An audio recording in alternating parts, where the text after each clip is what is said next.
Week 6, Session 2, Fordism, Cars, and Nature. In this session, we zoom into what is obvious about Fordism, the car. In our previous session, we learned about the Fordist micropolitical power that sought to regulate the private life of the working class in order to make an efficient labor force for the mass production system. In particular, the industrialists tried to regulate sexual activities and the consumption of alcohol among the working class. In order for the Fordist regulations to take effect, the industrialists had to prescribe proper activities for the working class to participate during the time outside the factory. The notion of leisure or recreation was introduced to redirect the desire of the American working class for something that is conducive to the maintenance of the nuclear family and the mass production system. The micropolitical regulation then entered into the macropolitical level, where the corporate state alliance began to harmonize mass production with mass consumption.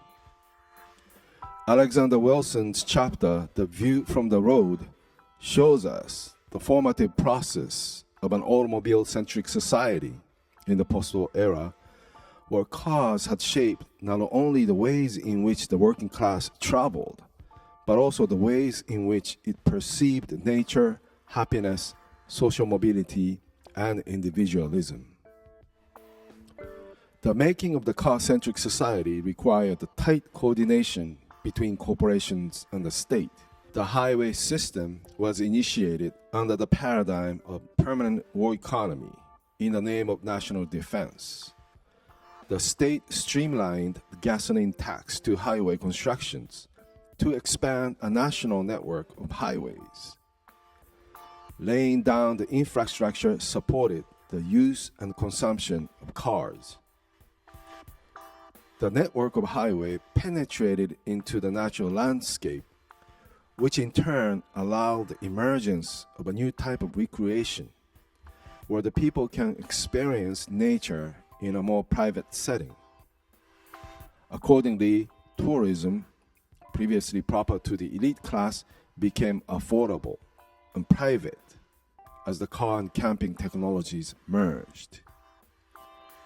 The highway network also contributed to the growth of the industrial food system through the use of refrigerated trucks.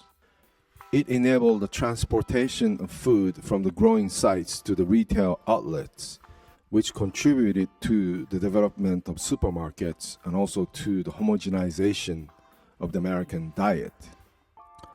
Wilson also traces the origin of, quote, the strip, gas stations, roadside motels and drive-ins, coffee shops, mafia franchises, unquote, as well as drive-in theaters and drive-through fast food restaurants, to the organization of infrastructure that accommodated the car travelers and tourists.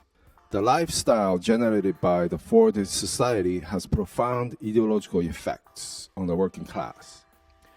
It gave a physical embodiment and sensation of the notion of progress, perceived as a constant motion of moving ahead, leaving the landscape behind, quote, into the inconsequential shadows of history, unquote.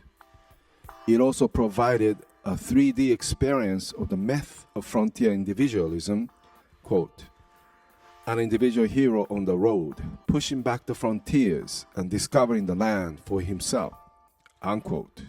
The nuclear family and the car provided the optimum space for such ideology to take their full effect.